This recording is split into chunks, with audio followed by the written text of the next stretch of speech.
have to say, so we're talking about your inner voice, your intuition, and aligning that with your purpose, right? That's what today's topic is all about.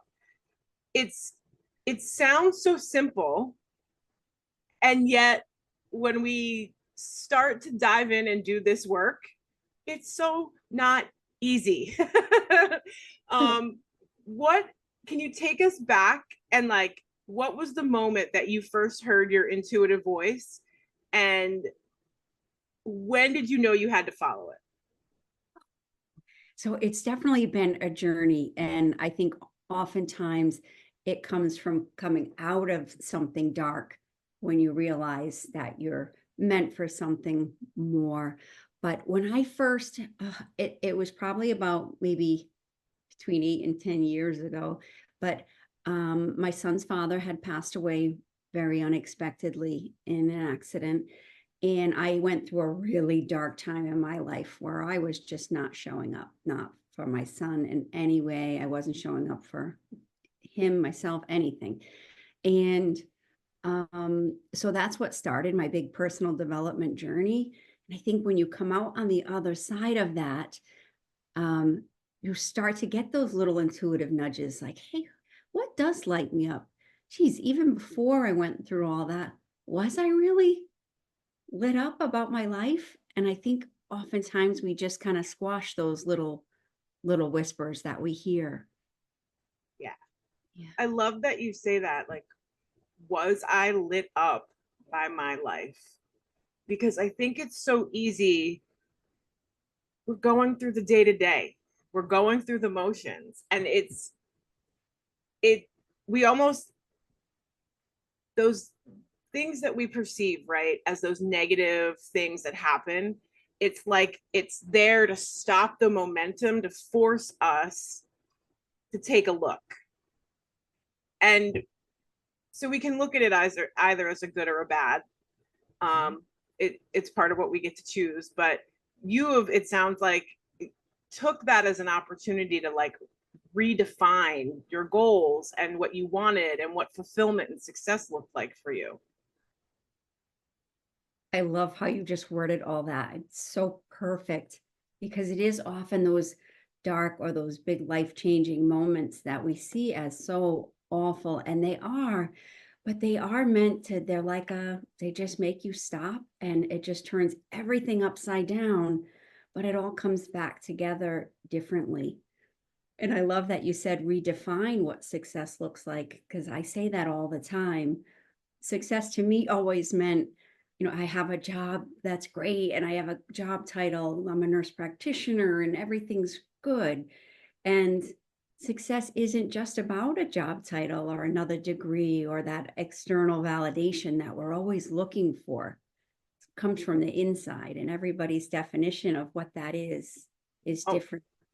absolutely. Like I remember being a kid and thinking to myself, like, when I grow up, I want to be like thinking about the title and the job. And that's sort of like what we're programmed for, right? Like you have to do all these things and grow up and go to school and get a great job. And we're programmed from a really young age to think like that. It's so true. Yeah, it's kind of like been a set of beliefs that have been cultivated over the course of our lifetime. And so many things weigh into that, our families, our friends.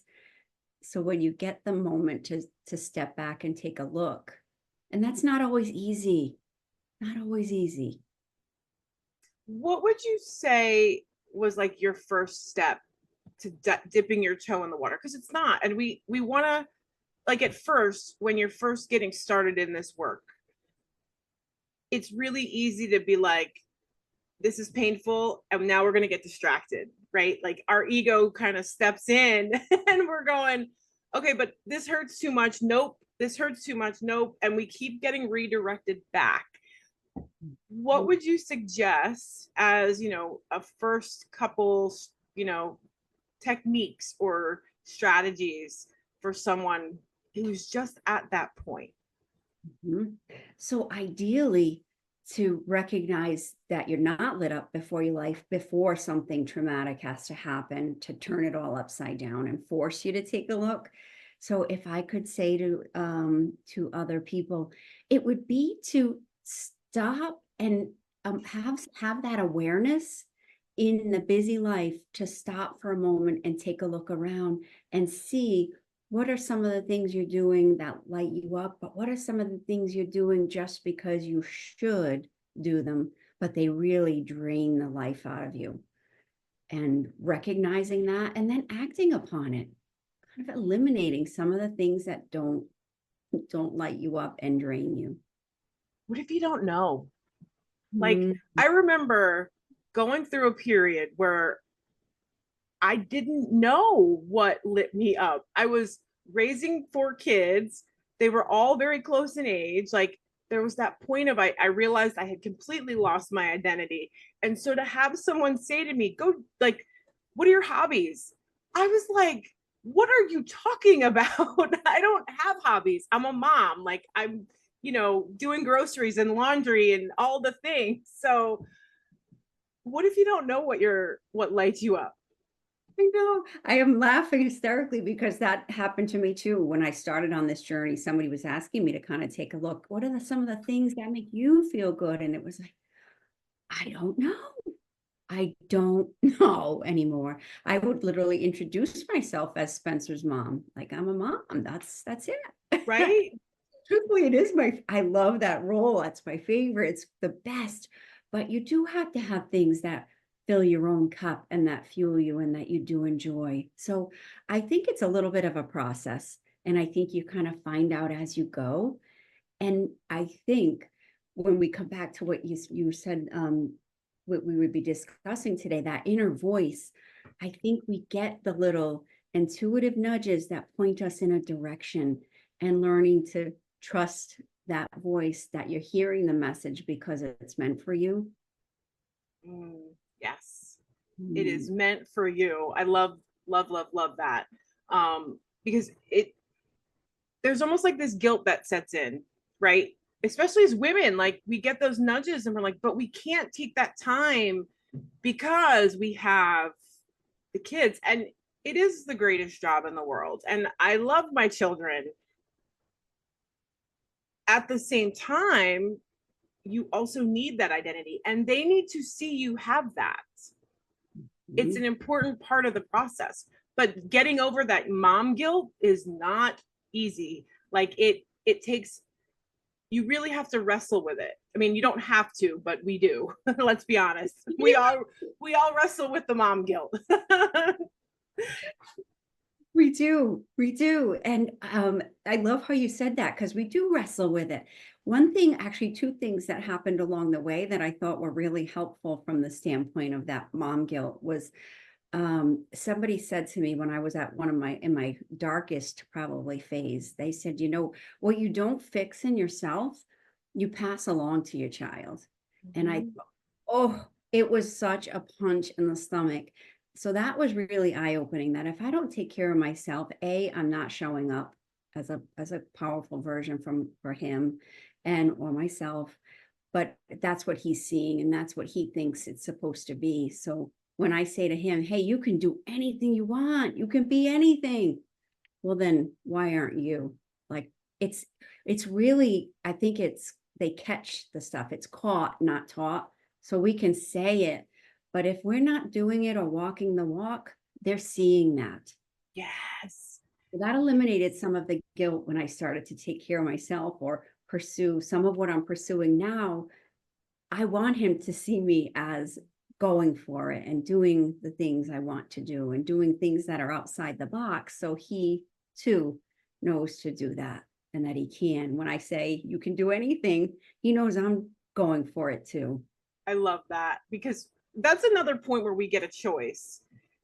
I remember the first time I heard that statement of, what we don't heal, we pass on. And my immediate reaction was like, oh, great, another way I'm going to mess up my kids, right? Like, but then I realized, like, okay, I don't have to sink down into that. I can, like, it's time to do the work, basically. So we get to choose. I want to bring it back because you said you were a nurse practitioner. Mhm. I still am. Yes, I still have that job. Oh my gosh. So you're helping people every day Mhm. as a nurse practitioner. At what point did you decide you wanted to start coaching people and branch out? Yeah. When I realized the impact that my mentors had on me by just what everything I learned, the accountability, just the role they played in my life, how life changing it was to have a mentor. I almost felt like not obligated, but that I had something more to share with other people who are where I was. And that's what I just felt so called to do. So I still do my nurse practitioner job. I still love it. But I've scaled that back. So I do that part time. And now this is more my full time. Oh, I love that. Congratulations. That's not an easy job. Um, so as part of, listening and tapping into that intuition, part of that comes with silencing negative thoughts. How does one do that? Because we're talking really about reprogramming your subconscious, essentially, right? Like, what what do you share with people to help them get to that point where they can start to shut those negative thoughts down and really start to tap into what feels right for them? Such a good question. So I think it definitely starts with recognize the thoughts that are coming in. When you start to even consider doing something new, recognizing what's that thought that's creeping in that's instantly wanting to bring me back to the comfort zone or to that little zone of safety where no change happens. And when you recognize it, challenging it, because we've both said a couple of times here about having a choice, and often we choose to just stay where it's comfortable. So it's being willing to question the thought and then do it anyway. Do something that's uncomfortable, and you start to upset, you kind of interrupt the neural pathways and start to create new pathways, new ways of thinking. And it doesn't happen overnight. So it's a process, and it takes commitment, and it takes integrity to yourself. It takes a willingness to be accountable for your own results. There's some buzzwords there, like big ones, right? Like accountability, integrity, like it's those are challenging words for us because it's easier to say, no, this is your fault, right? Like, this is not me, it's you. But that's not beneficial to sit in that energy of the blame. And it's like a game we play with ourselves that nobody wins because we're also playing it with other people. Um, it it really does take like an intentional awareness and an acceptance of the fact of like it's like a radical responsibility, like owning that Mhm. and you allowing yourself to get to that place where you can be, and you don't have to sit in shame of that because we all do it. Like it's part of the process. So I think there's like an allowance and a grace we can give ourselves about it. There is. And you said a word there when you said shame. There's so much shame and guilt or embarrassment about our dark times when maybe we didn't feel perfect. There's such um, a need to be perfect and hide the times when we felt small because you feel so alone. I think when people hear, the messages like you pass along all the time with your podcast, people are not alone. And it's, it does, the shame sometimes keeps you playing small. It keeps you in the comfort zone because you're afraid to show yourself. So you talk in your work about aligning your voice, your inner voice, with your goals and redefining success for yourself. Walk us through what that looks like. Yeah.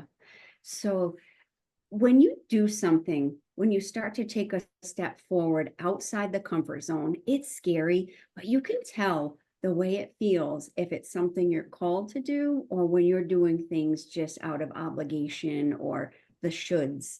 And those just lead to resentment and both parties feel it. So it's a lose-lose. But when you start to step outside your comfort zone, little by little, the next step is laid out for you. So I think when you start to listen to your intuition, the messages get even more clear. And I think you get more comfortable trusting the messages and trusting the process. So you don't need all the steps laid out, which I always did. I had to know exactly what was going to happen, when, what I was supposed to, where was I supposed to be in the process? What was I going to do? What were you going to do? And every step had to be laid out. And there's so much stress around that. So now just detaching from the actual outcome, there has to be an outcome that you're kind of shooting for, a big goal, a vision, but allowing the steps to unfold as you go.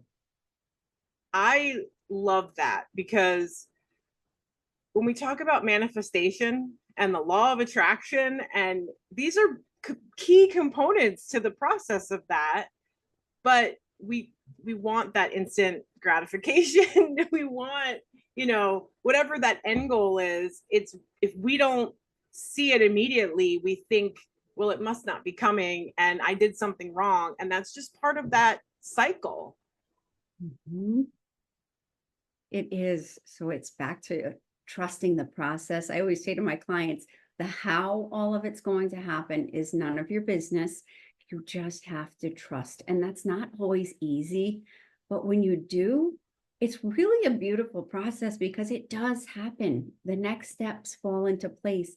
And you have to be open to seeing it too, because it doesn't always come the way we expected it to, the people that come into our lives or the experience, or it isn't always the way we planned it. Sometimes the other plan is better than ours.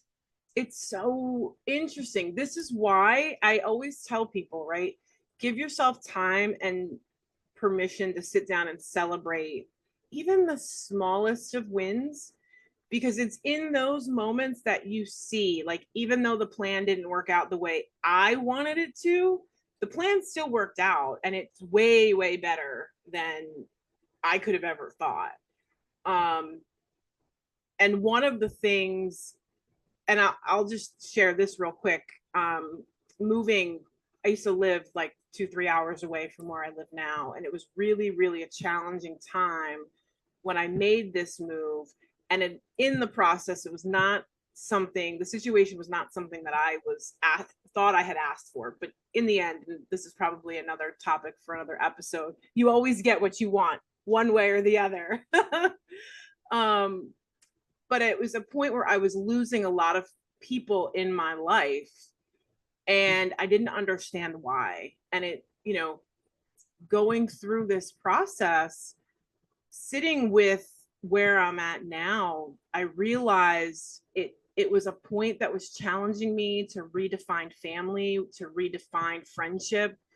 And then having the ability to look back and see, like, it's not that those people were replaced, because they're not replaceable, but that energy has been filled. Like, the people that I'm surrounded with now have helped me completely see life in a different perspective. And I did not, could never have expected that in the moment.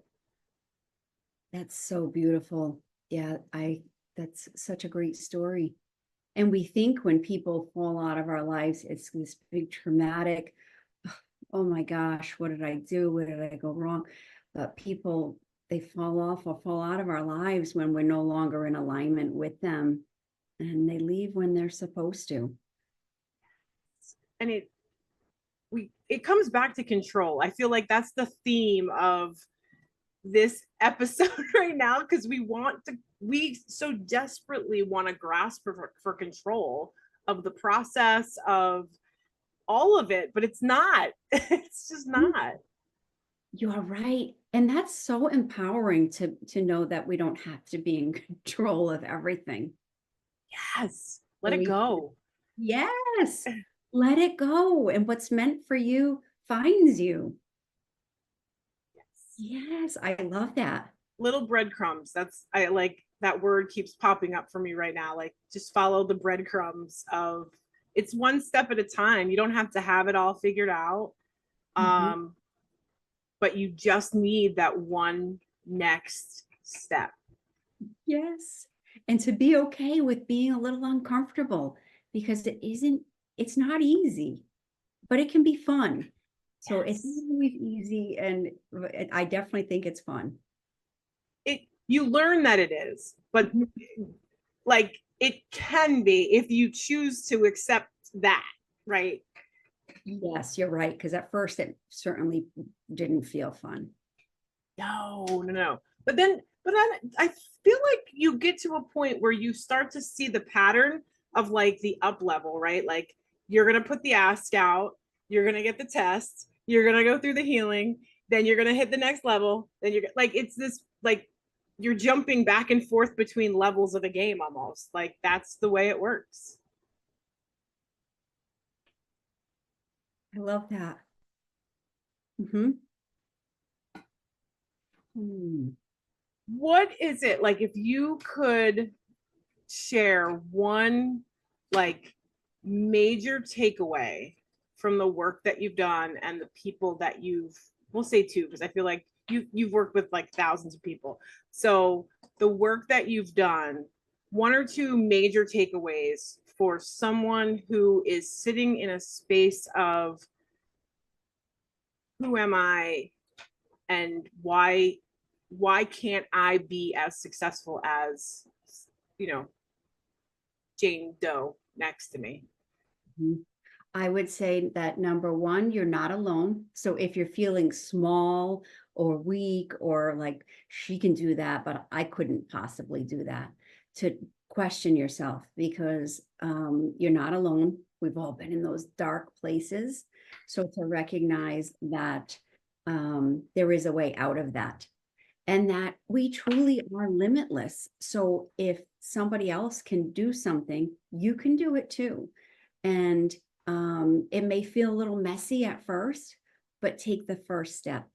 And actually, even just getting yourself into community or having a mentor or just taking note of your surroundings, your people, and knowing you truly are limitless, that it's all created. The boundaries are self imposed, and those boundaries can be removed by you and being accountable for your life, being accountable because you have the power to change. Oh my God, I love that. I love everything that you just said. Um, you have a YouTube channel Mhm. where people can find you, and you have some amazing nuggets of gold on your channel. I do want to ask, like, how has that been going? You know, what got you interested in starting on YouTube? And um, yeah, like, let's talk about that for a second. And so, in the spirit of things kind of unfolding step by step, I just felt like taking on another avenue to get this message out so that people do recognize that they're not alone, that you can come from a dark place and still do amazing things, that there's a message in the mess, and that you're not alone and that there are people out there to support you. So I think I started my YouTube channel to get that message out further, and similar message with my podcast, basically that we're meant for more. And I just any way of getting that word out there is was really my goal with it. I love that. You really do. There is an episode called Harnessing the Power of Your Inner Voice on the YouTube channel, which I absolutely love, because you talk a lot about all of this, um, with some really good tips there. Where can people find you if they want to work with you, or yeah, where can people reach out? Probably the best spot is my website. So it's karensarmento.com. You can find me there with some that's got good contact information. I do have a free Facebook group. So for people that just want to get in the energy of the material or the concepts. So you can find that on Facebook. That's actually my company name. So Sarmento Mentoring Services. But that's a nice way to get into a group of, it's all women, where it's safe and just start getting exposed to some of the material. I love that. Yes. Any other thoughts, tips, suggestions that you want to leave the listeners with before we wrap up? Gosh, I'm so thankful for the opportunity to be here and just letting people know that you can be anything that you want to be and just to take the first steps. Ooh, I love that. Karen, thank you so much for being here today. I really appreciate everything that you've shared. Um, Guys, make sure that you check out the YouTube, the podcast. The name of the podcast is, we have We not are mentioned that. yes, that's okay. We are meant for more.